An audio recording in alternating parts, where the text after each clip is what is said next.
I'm coming in loud and clear. Might hear me on the radio. Breaker, breaker, 19. Anybody got their ears on? Hey guys, it's Eric, owner of Farpoint Farms here in the beautiful mountains, North Carolina. Today, this morning, I wanted to talk to you about 3 different types of radios I think that every household should have. This is kind of maybe a preparedness type video, but it's really having to do with, what do you do in case of a natural disaster? What do you do in case of, some kind of national emergency? And these 3 types of radios really kind of fit the tiers that 95-96% of folks are going to need. So I'm going to jump right into it with you. None of these, by the way, are terribly expensive. You can get expensive versions of every radio I'm about to talk to you about, but for the most part, you could get these used on eBay or new on Amazon, from sellers or whatnot that aren't terribly expensive. And if you want ones with more features or sensitivity or whatever, you can go on and move up on the line. Now, other radios I'm going to show you are specific brands that I'm like, you should definitely buy this particular radio. It's the class of radios that I'm trying to get to here tonight. The very first one is this type of radio right here. It is a shortwave or all-band general coverage receiver. This particular one is AM, FM, shortwave, and it actually has some extra features there. It has an MP3 player and a SD card and stuff, but not necessary to have all those extra features. But what you want is something along those lines. And I have a bunch of radios like these I've done videos on. This one here, and you could get that for less than $20, or you could get something like this, which is a beautiful Radio Shack DX394. I paid a little bit more than that. Well, no, I didn't. This was a gift, actually. But, for something like that, I expect to pay around $100. Eton makes some. Grundig makes some. CC Crane makes some. There's a lot of used ones on the market as well. Tuscan makes some. So there's a ton of brands out there. But why would you want to have a shortwave radio in the modern era? There's a lot of reasons, right? News is kind of curtailed to the country you live in. It's I'm not going to use the word, but it's molded, it's shaped to fit the narrative that the place you live wants you to have. It's always a great thing to be able to hear other voices and other opinions. And in the United States right now, that's not always going to be the case as time moves farther into the future. So it's a great idea to go ahead and get some radios like this. You can hear, I'm going to use the word voice of China, voice of North Korea, voice of France, voice. They're not actually what those stations are called, but they are radio stations, shortwave radio stations all the way around the world. You play a variety of programming that is actually really interesting, and so you're going to get different perspectives. You're going to get that country's view on something or that country's perspective on something. Also, you're going to have certain personalities, certain talk show hosts or radio show hosts that you may not hear on terrestrial AM or FM. You certainly probably will not hear on the internet anymore because that whole thing. So those are also out there, and there's some great sites that'll go through like what channels will have stuff going on shortwave. Probably not a bad idea to jot some of those big channels down because they do change. Daytime you get some stations that come in clearly. Nighttime they actually switch frequencies in shortwave to get better propagation. That means distance at night. So the guy or gal that you like to listen to during the daytime, that station might shut down abruptly and then turn back on another frequency later on in the afternoon. I love falling asleep to shortwave stuff, so that's where I'm going to say on that. But yeah, that's the first type of radio that I believe that all households in America should equip themselves with in case of emergency. Now remember, it's still going to get the AM terrestrial band, the broadcast band here, so you're going to get your local news and weather. You're also going to get FM, so you'll have plenty of normal listening to do. But that shortwave, that all band or that general coverage is going to allow you to listen to the ham bands, the CB bands, and a lot of other stuff in there as well. 40 meter, so you can hear a lot of long distance hams, local hams, or not local, but hams in the US. And so a lot of cool stuff. Now there are 2 types of shortwave. This one here, being a less expensive model, does not come with sideband. The more expensive or some of the older ones, they are going to come with sideband. Just something to be aware of, that mild to wild.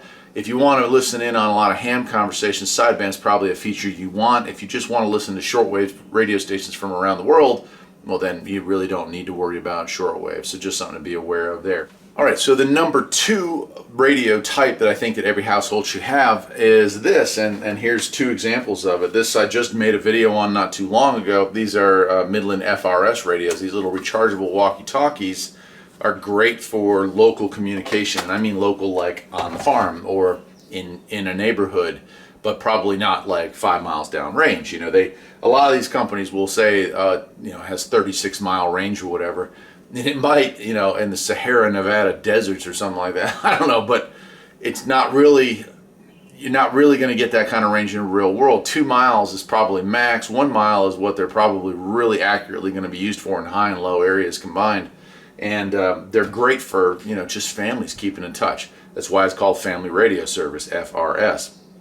So those are great. And you can get higher powered ones here. These are considered GMRS, but here's a Retrievis one. I've done a lot of reviews for radios like this. In fact, I'm getting ready to do another one for MERS. But get something like this. If I were going to make a recommendation on either one of these, they're both great options. A lot of the older FRS radios, if you were to buy a used one, they're going to come with batteries that have to be replaced, AAAs, AA's, and a lot of them have parasitic draw. That means that if you slap a set of batteries in it today, 6 months from now, those batteries may already be dead. So that's kind of a thing that I don't like about those. Where these being rechargeable, in fact, these Midlands recharge off of a USB port, so I mean you can pretty much charge them up off of anything.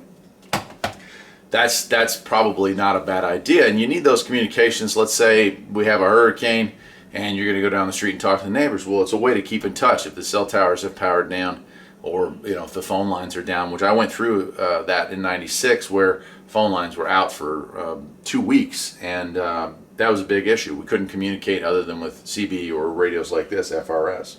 So that's the number 2 radio type I think you all should get. Again, you can get them used, you can get them new, you can go from mild to wild. So GMRS handheld is going to have more wattage, more range. FRS a little less range.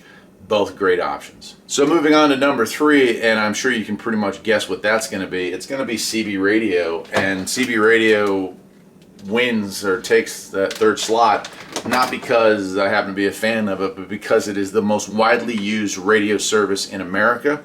There are an estimated 40 to 60 million CB radios floating around the United States right now. That certainly does not mean there are 40 to 60 million people turning on their radio every day, but it means that's how many have been sold since the mid-70s.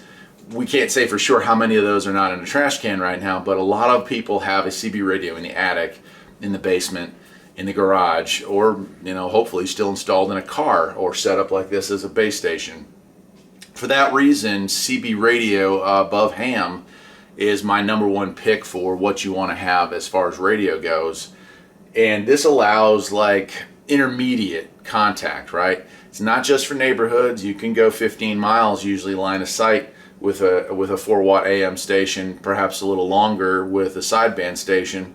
But in the event of emergency, in this situation that I went through years ago, CB saved the day. I was able to turn it on. Locals started pulling those things out of the garage, hooking them back up, and they were getting rocking and rolling there, and we were able to find all the information we needed. Where's the clean water? Where's the, where are we able to go to get gas for the chainsaw, that kind of stuff.